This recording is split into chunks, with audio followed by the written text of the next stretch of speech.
In this tutorial, the topic I'm going to cover is adding a remote starter system to a vehicle that is a manual or a stick manual transmission type vehicle. Now, the trick with this, and I've gotten many requests about doing this topic and how to do what's called a reservation mode or safely integrating this so that way when the vehicle does initially do the remote start that it doesn't hiccup, start in gear, or some other terrible incidents happen. Now, take this little, disclaimer, if you will.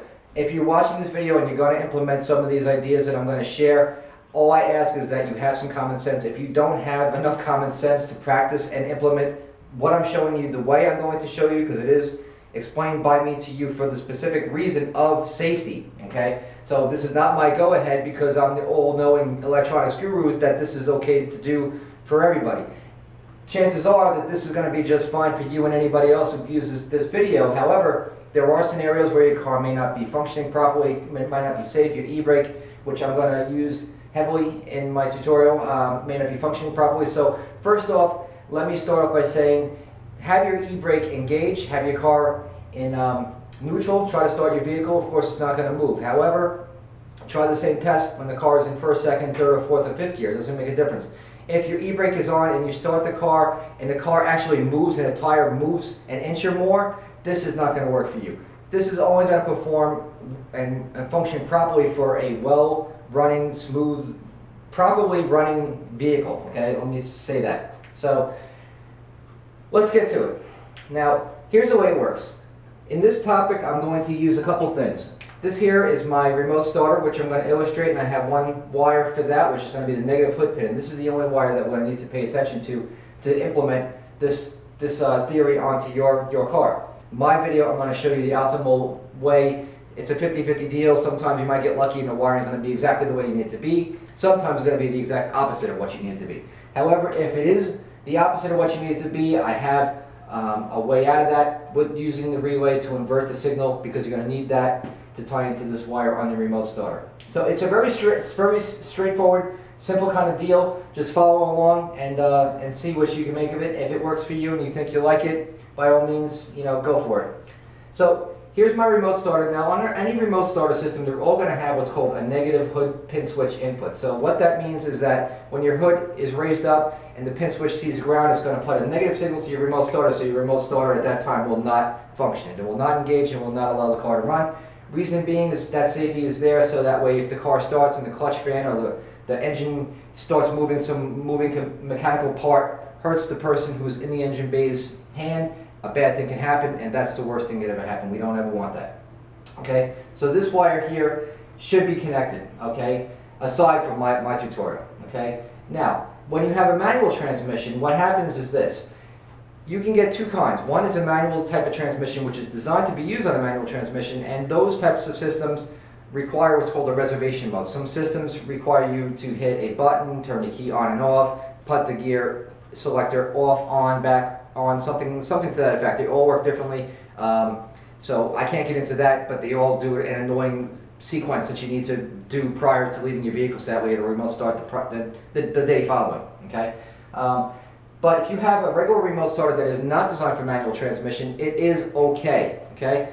Now I go like this because it's really not okay. However, they're not exactly as plentiful as you want it to be, and chances are a kind of system that you may want to use for your system, you feel like you can't just because of the stick transmission. There is a way to get beyond it. There is a way to do it, and it's a way to do it safely. Okay. So this is how we do it, kids. On your negative hood pin, if you go to your e-brake in your center console, or if it's a floor where you step on it, whatever the story is, there's going to be two wires. Now, in an optimal situation, one of them is going to rest at ground and it's going to switch to 12 volts when the e-brake is pulled up and it's engaged. So the wire is going to switch polarities when that happens.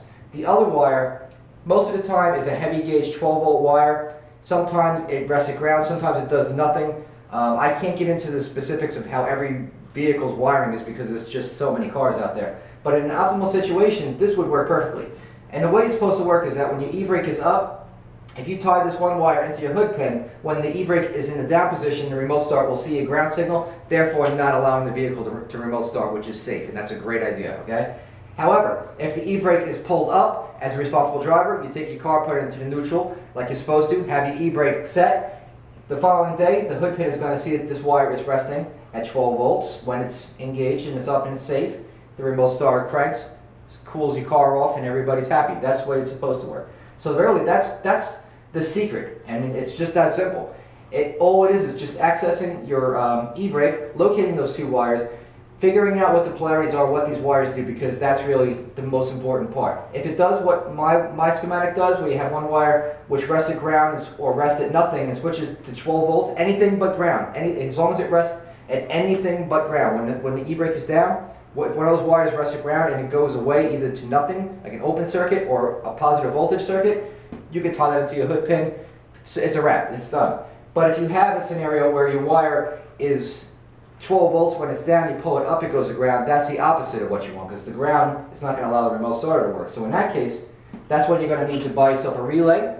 Okay, this is a single pole double throw relay. A single pole single throw relay would work equally as well. I don't know if you can tell by my drawing, because my drawing is pitiful, but I have it labeled 85, 86 for the coil, 87A, which is the center conductor. You're not even going to use it, and if you're using a single pole single throw relay, it won't even be there, so we'll just get rid of it. 87 on the top, and you have 30, which is your output. So in a worst case scenario where your e-brake rests with ground, you want to tie that into one side of the coil on relay, so 85.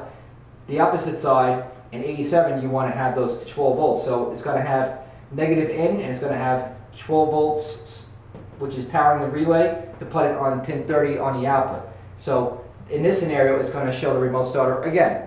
When the e-brake is in the down position, it's going to have ground. When you pull up the e-brake and everything's safe, it's going to show the remote starter voltage, allowing it to remote start, and everything is safe and it's done properly.